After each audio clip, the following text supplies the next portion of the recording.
سورہ احزاب آیت نمبر 49۔ یا ایہا الذین آمنوا، اے ایمان والو، اذا نکحتم المؤمنات، جب تم ایمان والی عورتوں سے نکاح کرو، ثم طلقتموہن من قبل ان تمسوہن، پھر تم ان کو طلاق دے دو ان کو ہاتھ لگانے سے پہلے ہی، فما لکم علیہن من عدۃ تعتدونہا،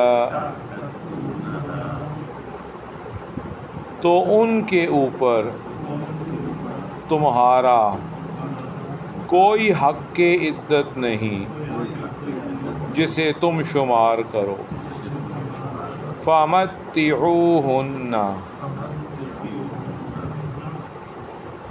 پس تم ان کو کچھ فائدہ دے دو، وَسَرِّحُوهُنَّ سَرَاحًا جَمِيلًا، ان کو اچھے طریقے سے رخصت کر دیا کرو۔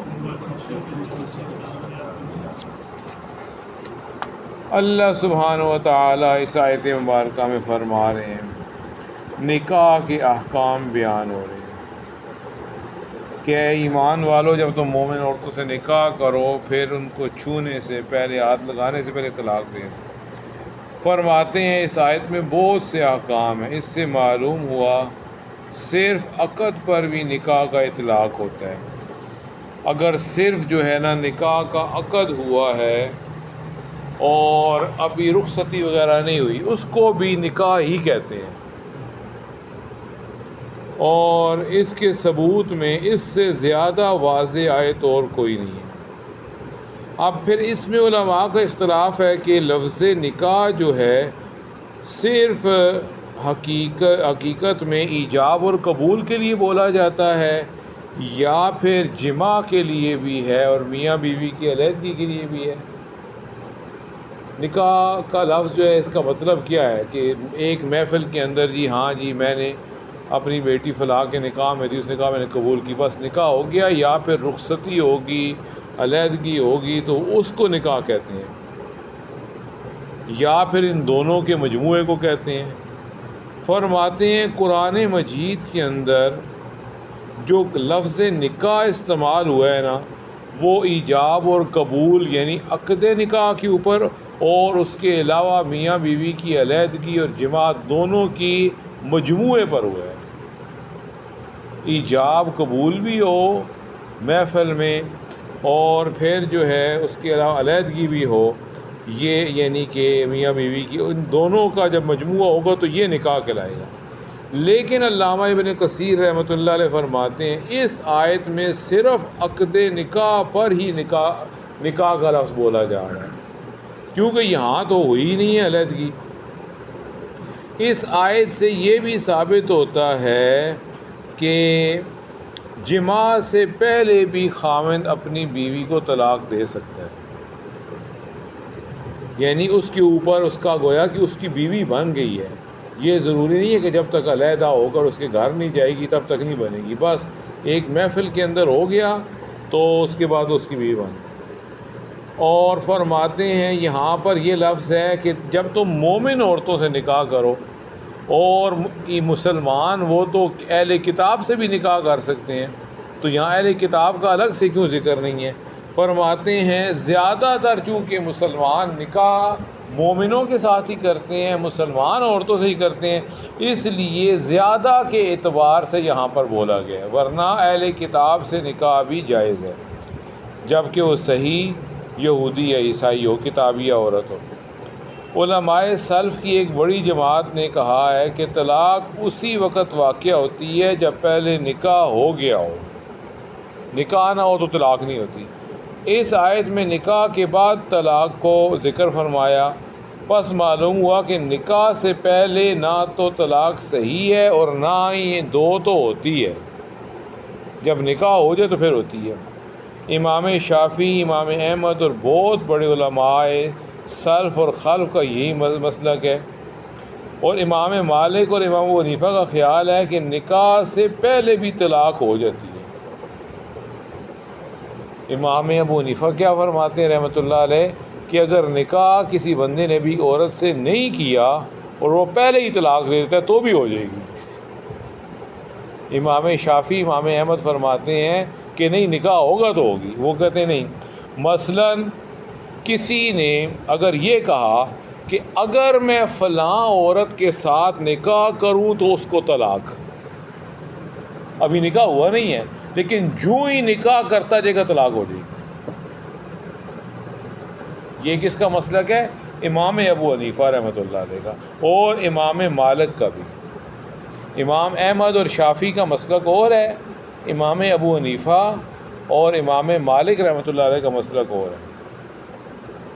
اور امام مالک یہ کہتے ہیں کہ جو ہے نا اس میں تھوڑا سا اختلاف ہے کہ طلاق نہیں پڑے گی، کیونکہ خاص عورت کو مقرر کر کے اس نے یہ بات نہیں کہی۔ اکثر علماء جو جمہور ہیں اس کے خلاف ہیں، اور ان کی دلیل یہ آیت ہے۔ حضرت ابن عباس رضی اللہ تعالی عنہما سے کسی نے پوچھا، اگر کسی شخص نے نکاح سے پہلے یہ جملہ کہا کہ میں جس عورت سے نکاح کروں اسے طلاق، اگر کسی شخص نے نکاح سے پہلے یہ کہا کہ میں جس عورت سے نکاح کروں اسے طلاق، تو بتائیں اگر اس نے پھر کسی بھی عورت سے نکاح کیا تو طلاق ہو جائے گی؟ پھر نکاح کرتے ہی طلاق ہو جائے گی؟ بتائیں۔ تو حضرت ابن عباس نے یہ آیت تلاوت فرمائی، اذا نکحتم المؤمنات ثم طلقتمون، کہ اللہ تعالیٰ فرما رہے ہیں ایمان والو جب تم نکاح کرو پھر طلاق دو، تو اس سے پتہ چلتا ہے نکاح ہوگا تو طلاق ہوگی نا۔ یہ عبداللہ ابن عباس فرما دیے تھے، یہ علماء کی علمی بحث ہے ساری، تو جس میں صحابہ بھی شامل ہیں۔ تو ابن عباس نے یہ آیت تلاوت فرمائی اور فرمایا طلاق نہیں ہوگی، طلاق ہمیشہ تب ہوگی جب پہلے نکاح ہوگا، کیونکہ اللہ عز و جل نے طلاق کو نکاح کے بعد ذکر فرمایا، پس نکاح سے پہلے طلاق کی حیثیت ہی کوئی نہیں۔ مسند احمد کے اندر، ابو داؤد شریف میں، ترمذی، ابن ماجہ میں حدیث ہے، رسول اللہ صلی اللہ علیہ وسلم فرماتے ہیں ابن آدم جس چیز کا مالک نہ ہو اس میں طلاق ہی نہیں ہے۔ مالک تو تب ہوتا ہے جب نکاح ہوتا ہے، نکاح سے پہلے تو اس کے لیے وہ عورت نامحرم ہے اور کوئی اس کی کچھ لگتی ہی نہیں ہے۔ تو یہ حدیث ہے، اور حدیث میں آتا ہے جو طلاق نکاح سے پہلے ہو وہ کسی شمار کے اندر نہیں ہے۔ لیکن جو ہے امام ابو حنیفہ، ہم حنفی مسلک کے ہیں، امام ابو حنیفہ کا مسلک ہمیں ذہن میں رکھنا چاہیے۔ پاس اللہ تعالیٰ فرماتے ہیں جب تم، اور ان کا اپنے دلائل ہیں، یہ نہیں کہ وہ اپنی مرضی سے کہتے ہیں، ان کے پاس بھی دلائل ہیں صحابہ کرام کے احادیث کے۔ اللہ تعالیٰ فرماتے ہیں جب تم عورتوں کو نکاح کے بعد ہاتھ لگانے سے پہلے ہی طلاق دے دو تو ان پر کوئی عدت نہیں ہے، وہ طلاق ہوتے ہی اگلے دن بلکہ اسی دن اگلا نکاح کر سکتی ہیں، کوئی 4 مہینے 10 دن نہیں گزارنے انہوں نے۔ ہاں اگر ایسی حالت میں ان کا خاوند فوت ہو گیا ہو تو یہ حکم نہیں ہے، اسے 4 ماہ 10 دن عدت گزارنی پڑے گی۔ خاوند فوت ہو جائے تو 4 مہینے 10 دن، اور نعوذ باللہ کسی کو طلاق ہو جائے تو پھر 3 حیض۔ 3 حیض کا مطلب تقریباً 3 مہینے ہیں، کیونکہ ہر مہینے حیض آتا ہے، تو تقریباً 3 مہینے۔ ہاں اگر کسی کا خاوند فوت ہو جائے نکاح کرنے کے بعد تو پھر اس کو جو ہے نا رخصتی نہ ہوئی ہو، 4 مہینے 10 دن، 4 اشہر و عشرہ، یہ قرآن کی آیت، علماء کا اس پر اتفاق ہے۔ بس نکاح کے بعد ہی میاں نے بیوی کو اس سے پہلے ہی اگر طلاق دے دی تو اگر مہر مقرر ہو چکا تھا تو پھر آدھا مہر دینا پڑے گا۔ نکاح میں عموماً مہر مقرر ہو جاتا ہے، تو اگر ہاتھ لگانے سے پہلے طلاق دے دی ہے تو پھر اس عورت کو آدھا مہر دینا ہوگا، اور بعض دفعہ ایسا ہوتا ہے مہر مقرر نہیں ہوتا، تو اگر مہر مقرر نہیں ہوا تھا تو فَمَتِّعُوهُنَّ، پھر تھوڑا بہت فائدے کی چیزیں لازمی دو۔ اور آیت کے اندر وَإِن طَلَّقْتُمْ، اور پھر یہ دیکھیں ایک اور اہم بات ہے، اللہ پاک ہم سب کو اپنی حفظ و امان میں رکھیں، اپنے فضل اور رحمت کے اندر رکھیں۔ یہ بھی ایک بڑا نازک مسئلہ ہے کہ اللہ نہ کرے اگر کسی نے کہ نعوذ باللہ اپنی بیوی کو طلاق دے دی، 3 طلاقیں دے دی، 3 طلاقوں کے بعد اب وہ 3 حیض اسی خاوند کے گھر پردے میں گزارے گی۔ لیکن نعوذ باللہ جہاں ایسی بات ہو جائے تو وہاں کون ہو، تو کہتے ہیں چلو سامان اٹھاؤ، تو اگلے لینے بھی آ جاتے ہیں کہ چلو بس ختم اب تو یہ نعوذ باللہ اس میں معاشرے کے اندر جو ہے نا جو بھی باتیں، ورنہ یہ اور یہ بھی ہے نعوذ باللہ ثم نعوذ باللہ کہ 3 طلاقیں اکٹھی دینا بھی بدعت ہے اور گناہ ہے، یوں دینی بھی نہیں چاہیے۔ اللہ پاک اب شیطان مردود سے اپنی حفظ و امان میں رکھے۔ لیکن جو ہے نا اسلام کا طریقہ یہ ہے کہ جب کسی کو یوں کرنا ہو تو 1 طلاق دو، پھر اس کے بعد مہینہ گزرنے دو، پھر اس کے بعد اگلی دو، پھر اس کے بعد اگلی دو۔ تو یہ جو ہے نا چونکہ نعوذ باللہ غصے میں پھر آدمی پر شیطانی حملہ ہوتا ہے تو وسوسہ ہوتا ہے، تو اللہ پاک اپنی حفظ و امان میں۔ تو ان چیزوں کی کون پھر پرواہ کرتا ہے، نعوذ باللہ، کہ ایک ایک کر کے وہ تینوں اکٹھے نہیں مانتے، نہیں تو پھر اگر کوئی لے جائے ان کے پاس سرٹیفکیٹ یا کوئی بھی، اچھا ہر بلدیہ میں ایسے ہیں، ٹیکسلا بلدیہ کی بات، اچھا انہوں نے یہ کیا تھا جب اس نے دیا تھا تو اس کو پھر اٹھا کر آپ آئے، میاں کو بلایا، بیوی بلا کے پھر جا کے ہر مہینے آ کے یہاں پہ وہ ہاں اس پہ سائن کر کے سائن کر کے، ہاں کینٹ بورڈ میں ایسے نہیں ہے۔ 3 دفعہ ہوئی۔ اور آیت میں وَإِن طَلَّقْتُمُوهُنَّ مِن قَبْلِ أَن تَمَسُّوهُنَّ وَقَدْ فَرَضْتُمْ لَهُنَّ فَرِيضَةً فَنِصْفُ مَا فَرَضْتُمْ، یعنی اگر مہر مقرر ہو چکا اور ہاتھ لگانے سے پہلے طلاق دی تو آدھا مہر ہے۔ اور آیت میں ارشاد ہے لا جناح علیکم ان طلقتم النساء ما لم تمسوهن او تفرضوا لهن فریضہ، اگر تم اپنی بیوی کو ہاتھ لگانے سے پہلے ہی طلاق دے دو تو یہ کوئی گناہ کی بات نہیں ہے۔ اگر ان کا مہر مقرر نہ ہوا تو تم انہیں کچھ نہ کچھ تو دو نا، اپنی طاقت کے مطابق، امیر غریب دستور کے مطابق ان سے سلوک کرو، بھلے لوگوں پر ضروری ہے۔ چنانچہ ایک ایسا واقعہ خود حضور صلی اللہ علیہ وسلم کے ساتھ بھی گزرا ہے، ایک ایسا واقعہ آپ صلی اللہ علیہ وسلم کے ساتھ بھی گزرا ہے۔ آپ صلی اللہ علیہ وسلم نے امیمہ بنت شرجیل یا شرحبیل، امیمہ، ان سے نکاح کیا، یہ رخصت ہو کر آپ کے پاس آئیں، آپ گئے، ہاتھ بڑھایا تو گویا اس عورت نے اسے پسند نہ کیا۔ امیمہ بنت شرجیل سے نکاح ہوا، وہ رخصت ہو کر آپ کے پاس آئیں، آپ صلی اللہ علیہ وسلم نے ان کی طرف ہاتھ بڑھایا اور امیمہ نے پسند نہ کیا اس بات کو۔ آپ صلی اللہ علیہ وسلم نے حضرت ابو اسید رضی اللہ عنہ کو حکم دیا کہ ان کا سامان تیار کرو اور 2 کپڑے ارزق قسم کے ان کو دے دو اور ان کو رخصت کر دو۔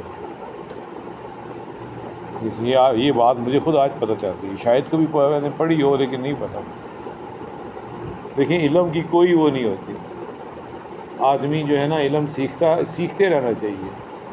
اتنی باتیں ابھی مجھے جو ہے نا ابھی 1-2 پہلے پتہ چلی۔ دیکھیں میں تو ہوں ہی نالائق سا ناکارہ آدمی ہوں، لیکن کتنا عرصے سے میں مولوی بنا ہوا ہوں، میں نے بھی اتحیات میں رب جعلنی کی جگہ کچھ بھی نہیں پڑھا کبھی۔ ابھی جب میں نے احادیث وغیرہ تحقیق کی، اب میں اور بھی دعائیں پڑھتا ہوں، پہلے صرف رب جعلنی پڑھتا ہوں، دعائے قنوت میں صرف اللہم انا نستعینک کا پڑھتا تھا ابھی 1-2 سال پہلے تک۔ لیکن دیکھیں جو ہے نا آدمی علم حاصل کرتا ہے تو، اور پھر جب آدمی کو علم کی بات حاصل کرتا ہے، پھر جب اس کی پریکٹس کرتا ہے نا، جب اس پر عمل کرتا ہے تو آدمی کو شروع میں تھوڑا بہت جھاکا ہوتا ہے کہ یار یہ نہ ہو کہ میری نماز ہی نہ ٹوٹ گئی ہو، حالانکہ ایسی کوئی بات نہیں ہے، اور یہ صرف ہماری کم علمی کا نتیجہ ہے اور کوئی بات نہیں ہے۔ ابھی دعائے قنوت کی جگہ آپ ربنا آتنا فی الدنیا پڑھیں، ربی زدنی علما پڑھیں، ربی جعلنی مقیم الصلاۃ ومن ذریتی، یہ پڑھ کے کبھی کبھی رکوع کر دیا کرے تاکہ دل کا چاکا ختم ہو۔ دل کہتا ہے نہیں یار یہ تم شاید غلط ہی کر رہے ہو، میں تو بچپن سے اللہم انا نستعین پڑھ رہا ہوں، کیونکہ نماز ہی نہ ٹوٹ جائے، ایسی کوئی بات نہیں ہے۔ تو کم علمی کی وجہ سے ہم ڈرتے ہیں۔ سراحن جمیلا، اچھے طریقے سے رخصت کر دینا کافی ہے، کر دینا چاہیے۔ اگر مہر مقرر کیا ہے تو آدھا دے دے، کچھ نہیں مقرر کیا تو اپنی طاقت کے مطابق کچھ دے دے۔ چنانچہ آپ صلی اللہ علیہ وسلم نے امیمہ بنت شرجیل سے کو 2 ارزق کوئی کپڑے کی ٹائپ ہوگی نا، جس طرح آج کل مختلف ہے، یہ پتہ نہیں یہ جو ہے نا کون کون سے کپڑے ہوتے ہیں جی، عورتوں کے کون سے ہوتے ہیں، عورتوں کے لیلن ہوتا ہے اور پتہ نہیں اور کون سے ہوتے ہیں، تو اس طرح سے اس وقت کی کوئی کپڑے کی ہوگی قسم، تو دیکھ لیں بھئی یہ نبی پاک صلی اللہ علیہ وسلم کی ذات اقدس جو ہے بابرکت، آپ صلی اللہ علیہ وسلم نے آپ کی زندگی میں ایسے واقعات آپ کے ساتھ بھی گزرے کہ بعد میں اگر امت کے ساتھ ہوں تو امت کو وہ نہ ہو کہ یار یہ ہمارے ساتھ کیوں ایسے ہو رہا ہے۔ اللہ پاک ہم سب کو عمل کرنے کی۔